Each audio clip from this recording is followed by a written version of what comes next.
नमस्कार दोस्तों, स्वागत है आपका आज के मुख्य समाचारों में। जी हां दोस्तों, आपको यहां पर देखने को मिलेंगी सुबह से लेकर शाम तक की तमाम बड़ी खबरें मुख्य समाचार ब्रेकिंग न्यूज अपडेट्स के रूप में। तो चलिए दोस्तों, जान लेते हैं आज की पहली बड़ी खबर।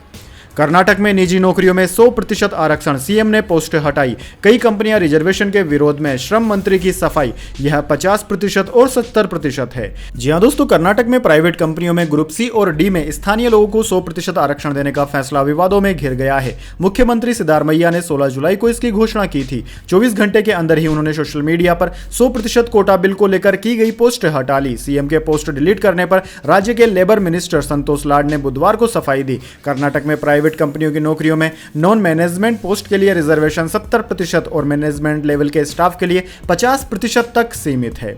चलिए जान लेते हैं अगली खबर। यूपी में सियासी हलचल के बीच प्रधानमंत्री नरेंद्र मोदी से मिलने पहुंचे अमित शाह।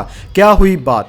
जी हां दोस्तों, यूपी में सियासी हलचल के बीच बड़ी खबर सामने आई है। दरअसल दोस्तों, गृह मंत्री अमित शाह बुधवार दोपहर प्रधानमंत्री मोदी से मिलने पहुंचे। दोनों के बीच क्या बातचीत होगी, इस पर कोई जानकारी शेयर नहीं की गई है। इससे पहले दोस्तों, यूपी के डिप्टी सीएम केशव प्रसाद मौर्य ने बीजेपी अध्यक्ष जेपी नड्डा से करीब 1 घंटे तक मुलाकात की थी। जैसे ही बैठक खत्म हुई, जेपी नड्डा ने यूपी बीजेपी अध्यक्ष भूपेंद्र चौधरी के साथ भी बैठक की। वहीं बुधवार को भूपेंद्र चौधरी ने प्रधानमंत्री मोदी से भी मुलाकात की थी। दोस्तों, आपको बता दें, यूपी के मुख्यमंत्री योगी आदित्यनाथ आगामी उपचुनाव की तैयारी में जुटे हुए हैं। उन्होंने बुधवार सुबह पार्टी नेताओं और मंत्रियों के साथ बैठक की। हालांकि इस बैठक में दोनों उप मुख्यमंत्री नहीं थे। दोस्तों, कयास लगाए जा रहे हैं कि यूपी में सब कुछ ठीक नहीं चल रहा है। हो सकता है आने वाले कुछ दिनों में योगी आदित्यनाथ यूपी का सीएम पद भी खो सकते हैं। वैसे दोस्तों, कमेंट करके बताइए आप यूपी के सीएम पद पर किस नेता को बैठते हुए देखना चाहते हैं। चलिए दोस्तों, जान लेते हैं अगली खबर। यूपी बीजेपी में खींचतान की खबरों पर अखिलेश यादव का पोस्ट। केशव प्रसाद मौर्य ने किया पलटवार। जी हां दोस्तों, यूपी में आम चुनाव में पार्टी के खराब प्रदर्शन के बाद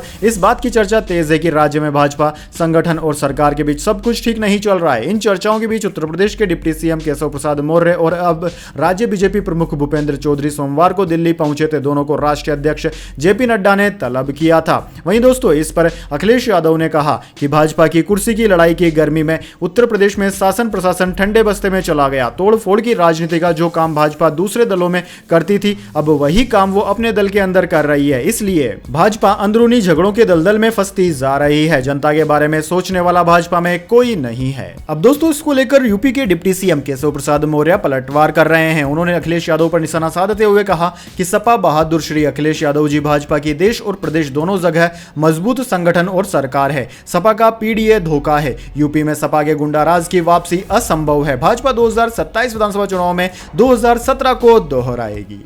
चलिए दोस्तों, जान लेते हैं अगली खबर। यूपी भाजपा अध्यक्ष ने प्रधानमंत्री को दी खींचतान की रिपोर्ट। योगी की राज्यपाल से 1 घंटे मुलाकात चली। केशव के बगावती तेवर के बाद सियासी हलचल बढ़ी। जी हां दोस्तों, केशव मौर्य के लगातार बगावती तेवर के बाद उत्तर प्रदेश में राजनीतिक सरगर्मी बढ़ गई है। प्रदेश अध्यक्ष भूपेंद्र चौधरी ने बुधवार शाम को प्रधानमंत्री मोदी से मुलाकात की। उन्होंने उत्तर प्रदेश में सरकार संगठन के बीच मौजूदा खींचतान और लोकसभा चुनाव की रिपोर्ट भी पेश की। उधर दोस्तों, दूसरी ओर मुख्यमंत्री योगी आदित्यनाथ राज्यपाल आनंदीबेन पटेल से मुलाकात करने राजभवन पहुंच गए। हालांकि इसे शिष्टाचार भेंट बताया जा रहा है। चलिए दोस्तों, जान लेते हैं अगली खबर। नेपाल, स्कॉटलैंड समेत 6 देशों को मिला अवार्ड। आईसीसी ने किया सम्मानित। लिस्ट में यूएसए का पड़ोसी देश भी है शामिल। जी हां दोस्तों, अंतर्राष्ट्रीय क्रिकेट परिषद ने आईसीसी डेवलपमेंट अवार्ड विजेताओं की घोषणा की है। पिछले 1 साल के भीतर बढ़िया प्रदर्शन और महत्वपूर्ण पहल करने वाले 6 उभरते हुए देशों को इस अवार्ड से सम्मानित किया गया। इस सूची में मैक्सिको भी शामिल है दोस्तों, जिसे अपनी फुटबॉल टीम के लिए अधिक पहचाना जाता है। लेकिन अब इस देश ने क्रिकेट के खेल में भी पहचान बनानी शुरू कर दी है। Mexico, Oman, Nepal, Scotland, UAE और नीदरलैंड को इस अवार्ड से सम्मानित किया गया है। चलिए दोस्तों, जान लेते हैं अगली खबर। डॉक्टर बोले ट्रेनी आईएएस पूजा खेड़गर को 7% विकलांगता। कोटे से सिलेक्शन के लिए 40% डिसेबिलिटी जरूरी। ऑफिसर ने एड्रेस भी गलत बताया था। जी हां दोस्तों, यूपीएससी सिलेक्शन को लेकर विवादों में घिरी ट्रेनी आईएएस ऑफिसर पूजा खेड़गर का विकलांगता सर्टिफिकेट सामने आया है। पुणे के यशवंतराव चौहान मेमोरियल वाईसीएम अस्पताल से 24 अगस्त 2022 को जारी इस सर्टिफिकेट में उन्हें 7% विकलांग बताया गया था। दोस्तों, यूपीएससी के नियम के मुताबिक विकलांग कोटे से सिलेक्शन के लिए 40% डिसेबिलिटी होना जरूरी है। वाईसीएम के डीन राजेंद्र वावले ने 16 जुलाई को कहा कि 7% का मतलब है कि शरीर में कोई बड़ी विकलांगता नहीं है। पूजा का मामला लोकोमोटर डिसेबिलिटी यानी कि चलने फिरने में परेशानी से जुड़ा है। पुणे के विकलांगता आयुक्त कार्यालय ने पुलिस को पूजा खेड़कर की ओर से पेश किए गए सर्टिफिकेट की जांच करने के आदेश दिए हैं। इस सर्टिफिकेट में पूजा ने अपना एड्रेस भी गलत बताया था। चलिए दोस्तों जान लेते हैं अगली खबर। शुभेंदु अधिकारी बोले सबका साथ सबका विकास की जरूरत नहीं, कहा भाजपा को अल्पसंख्यक मोर्चा बंद कर देना चाहिए, जो हमारे साथ हम उनके साथ। जी हां दोस्तों, पश्चिम बंगाल भाजपा विधायक और विपक्ष के नेता शुभेंदु अधिकारी ने बुधवार को कहा कि सबका साथ सबका विकास लेकर अब हम यह नहीं कहेंगे, अब हम कहेंगे जो हमारे साथ हम उनके साथ। सबका साथ सबका विकास कहना बंद करना होगा। पार्टी की राज्य कार्यकारिणी की बैठक में शुभेंदु बोले कि भाजपा को अल्पसंख्यक मोर्चे की भी जरूरत नहीं है, हम जीतेंगे, हम हिंदुओं को बचाएंगे और संविधान को भी बचाएंगे। प्रधानमंत्री मोदी ने 2014 में सबका साथ सबका विकास का नारा दिया था, लेकिन अब हमको इस नारे को बदलना होगा। हम कहना चाहेंगे जो हमारे साथ है हम उनके साथ हैं। दोस्तों, शुभेंदु अधिकारी के इस बयान को आप किस तरीके से देखते हैं? इस बयान से आप सहमत हैं या नहीं? कमेंट बॉक्स में अपनी पर्सनल राय जरूर दीजिए। चलिए दोस्तों जान लेते हैं अगली खबर। अग्निवीर पर हरियाणा सरकार का बड़ा ऐलान, पुलिस की नौकरी में मिलेगा 10% आरक्षण। जी दोस्तों, हरियाणा सरकार ने अग्निवीर को लेकर बड़ा ऐलान किया है। दरअसल दोस्तों, हरियाणा के मुख्यमंत्री नायाब सिंह सैनी ने कहा है कि अग्निवीरों को पुलिस भर्ती और माइनिंग गार्ड की भर्ती में 10% का आरक्षण दिया जाएगा। इसके अलावा ग्रुप सी और डी में 3 साल की आयु सीमा में छूट भी दी जाएगी। दोस्तों, हरियाणा सरकार ने ग्रुप सी पदों पर भर्ती में अग्निवीर के लिए 5% आरक्षण की घोषणा की है। चलिए जान लेते हैं अगली खबर। केजरीवाल की जमानत पर 29 जुलाई को फैसला, सिंघवी बोले पाकिस्तान में इमरान छूटते ही फिर जेल जाते हैं, हमारे देश में ऐसा नहीं हो सकता। जी हां दोस्तों, शराब नीति केस में दिल्ली के सीएम अरविंद केजरीवाल की गिरफ्तारी को चुनौती देने वाली याचिका पर दिल्ली हाईकोर्ट ने फैसला सुरक्षित रख लिया है। बुधवार को करीब 2.5 घंटे तक चली बहस के बाद कोर्ट ने कहा कि जमानत याचिका पर सुनवाई 29 जुलाई को करेंगे। सीबीआई द्वारा केजरीवाल को अरेस्ट करने के खिलाफ जस्टिस नीना बंसल कृष्णा की कोर्ट में हुई सुनवाई के दौरान केजरीवाल के वकील अभिषेक मनु सिंघवी ने कहा कि अरविंद केजरीवाल जनता के चुने हुए मुख्यमंत्री हैं, आतंकवादी नहीं। सिंघवी ने कोर्ट में पाकिस्तान के पूर्व प्रधानमंत्री इमरान खान का जिक्र किया। उन्होंने कहा कि हाल ही में इमरान खान को रिहा किया गया था, लेकिन उन्हें दूसरे मामले में फिर से गिरफ्तार कर लिया गया। हमारे देश में ऐसा नहीं हो सकता। चलिए दोस्तों जान लेते हैं अगली खबर। धोती पहनकर मॉल में पहुंचा बुजुर्ग, सिक्योरिटी गार्ड ने रोका तो किया ऐसा कांड, वायरल हो गया वीडियो।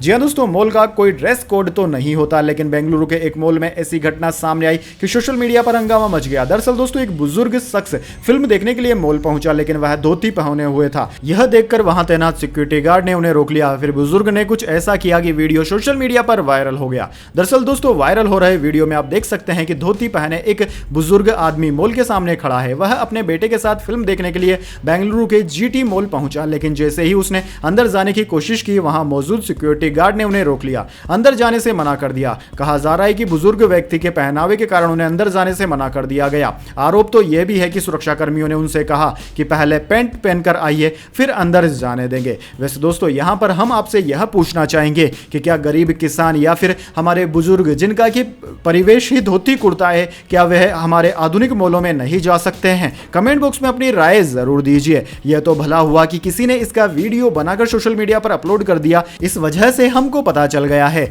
लेकिन कई जगह ऐसी भी है जहां पर हमारे बुजुर्गों का कई गुना ज्यादा अपमान होता है। क्या यह सही है? इसके लिए क्या कदम उठाने चाहिए हमारी सरकार को? कमेंट बॉक्स में अपनी राय जरूर दीजिएगा। चलिए दोस्तों जान लेते हैं अगली खबर। छत्रपति शिवाजी का वाघ नख लंदन से मुंबई आया, 7 महीने संतारा के म्यूजियम में रहेगा। जी हां दोस्तों, महाराष्ट्र के संतारा की हवा में उत्सुकता की लहर दौड़ रही है। हवा में रंग बिरंगे झंडे लहरा रहे हैं और सड़कों पर उत्साह की लहर है। इसकी खुशी की वजह है छत्रपति शिवाजी महाराज के पौराणिक हथियार वाघ नख की घर वापसी। दरअसल दोस्तों, सदियों से मराठा साम्राज्य द्वारा इस्तेमाल किया जाने वाला खतरनाक हथियार लंदन में दूर एक म्यूजियम में रखा हुआ था। अब महाराष्ट्र सरकार की सालों की कोशिशों के बाद वाघ नख को आखिरकार संतारा लाया जा रहा है। दोस्तों, आपकी जानकारी के लिए बता दें, इस हथियार को छत्रपति शिवाजी महाराज इस्तेमाल में लेते थे। उन्होंने इसे बड़े इस्तेमाल में लिया था। इस हथियार को अब 19 जुलाई को संतारा लाया जाएगा। चलिए दोस्तों जान लेते हैं अगली खबर। एमपी में लाडली बहना स्कीम की अपार सफलता के बाद अब ये सीएम लेकर आ रहे हैं लाडला भाई योजना। जी हां दोस्तों, महाराष्ट्र में इस साल विधानसभा चुनाव होने वाले हैं और मुख्यमंत्री एकनाथ शिंदे की इस घोषणा को इसी से जोड़कर देखा जा रहा है। दरअसल दोस्तों, लोकसभा चुनाव में बीजेपी, शिवसेना और एनसीपी के सत्तारूढ़ महायुति गठबंधन का प्रदर्शन निराशाजनक रहा था। इसके पीछे युवाओं में बेरोजगारी को लेकर बढ़ती नाराजगी को मुख्य वजह बताया गया था। अब दोस्तों, इन बेरोजगार युवाओं का वोट हासिल करने के लिए महाराष्ट्र के मुख्यमंत्री एक नई योजना लेकर आए हैं, जिसका नाम है लाडला भाई योजना। दोस्तों, लाडला भाई योजना के तहत 12वीं पास करने वाले युवाओं को 6,000 रुपए प्रति माह दिए जाएंगे। इस योजना के तहत डिप्लोमा करने वाले युवाओं को 8,000 रुपए प्रति माह दिए जाएंगे। वहीं ग्रेजुएट युवाओं को 10,000 रुपए प्रति माह दिए जाएंगे।